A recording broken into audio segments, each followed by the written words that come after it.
Drugs and Addiction, an Anarchist Perspective, Dickie Dredd. And this is part 5 of the video series, and we're still on chapter 1, which was the drug war in the mind. Section 3. Fear has always been the engine of obedience. Civilization learned early that you could build empires on it. Fear of hunger, fear of failure, fear of freedom itself. And we'll talk about that in chapter 4. The drug laws are just one pillar in that architecture. They rest on the same weary idea that we can't be trusted with our own minds. The state dresses that suspicion as compassion. We only criminalise you to protect you. It's the same logic that once set fire to witches for their own good. By the late 1970s, the message was everywhere. Governments across the so-called free world were fighting their war on drugs, though the real battle was for cultural control.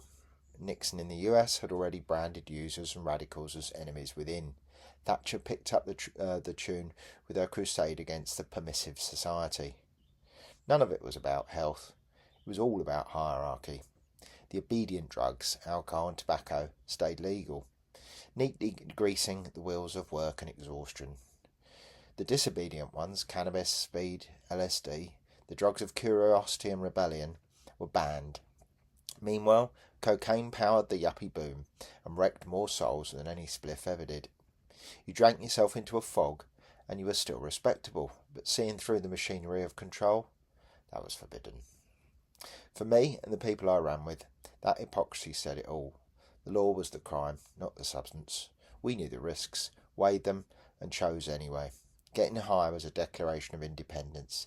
Every joint rolled, every tab dropped, was a quiet mutiny. You do not own my consciousness.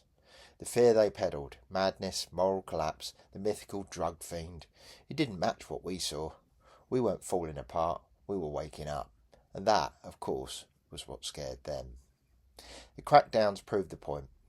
Police raids at free festivals, sniffer dogs at stations, hysterical headlines about rave deaths, all part of the same machinery of control. None of it stopped drug use. It was never meant to. The goal was to remind us who defined normal. The state's cleverest trick was getting us to internalise that fear. Even as we rebelled, a little voice whispered, "What if they're right? What if we really are the problem?" That's how propaganda works, by silencing you. Not by silencing you, but by making you doubt your own noise.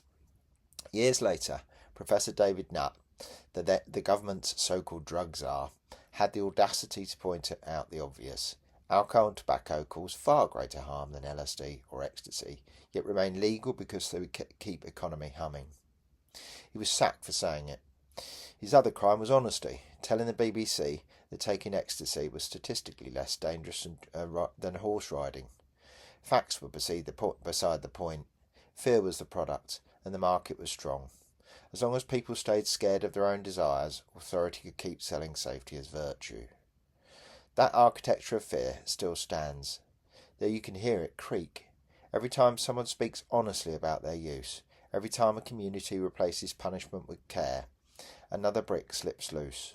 The point isn't just to legalise drugs, it's to dismantle the scaffolding of fear itself. When that finally comes down, the rest of the structure, moral, political, economic, will start to wobble. And the next part in the series in chapter 1 will be section 4, which is the internal enforcer.